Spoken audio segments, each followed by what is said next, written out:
Dear students, I welcome you all to this series of lectures in the discipline Russian Studies. I am Professor Debal Dasgupta from the Maharaja Sayajirao University of Baroda, Vadodara, the principal investigator and the coordinator for this course, the Russian Federation, the Land and its People. The content contributors are Professor Nona Bobokhije and Dr. Anna Chikwaise from the Akaki Tsereteli State University, Kutaisi, Georgia, Ms. Julie Thomas, Ms. Nikki Chaudhary and myself from the Maharaja Sayajirao University of Baroda. The lectures in this series have been presented by Ms. Anastasia Shmailka and Ms. Renata Mokhnacheva from the Maharaja Sayajirao University of Baroda.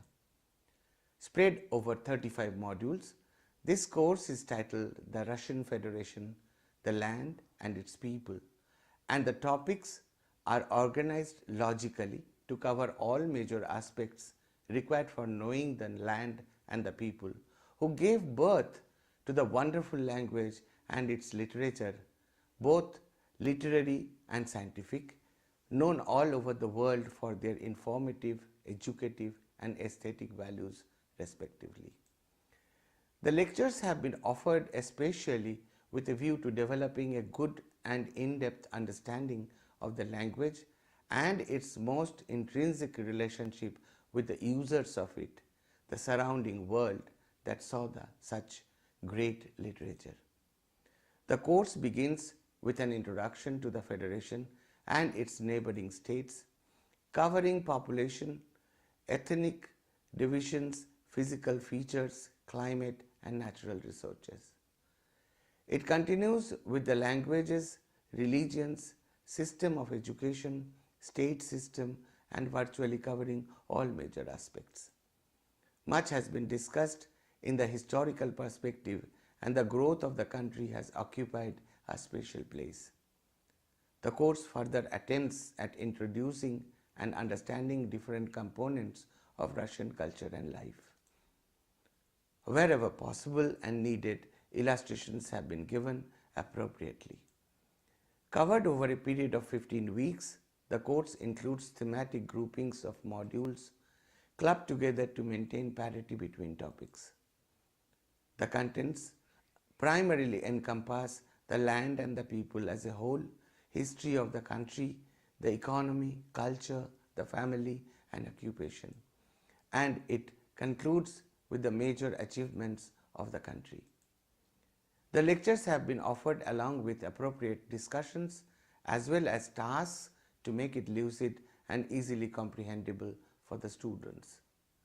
The syllabus has been designed to have parity with the syllabi of those at national and international levels.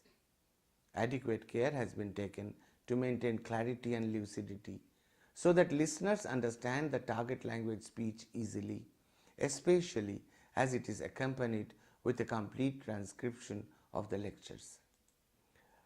It is expected that aspirants desirous of joining this program as a whole or selecting some courses as a part of one's PG program of studies in any institution should have the minimum knowledge of Russian language and literature equivalent to that of BA with Russian or a graduation degree in any other subject, along with a minimum of 2 years of diploma in Russian or equivalent qualification from any recognized academic institution.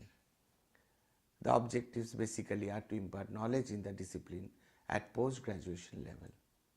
It is also expected that students having completed the course will not only know the country better, but should also be able to develop an analytical mind to critically examine works of literature covered under those courses in the discipline.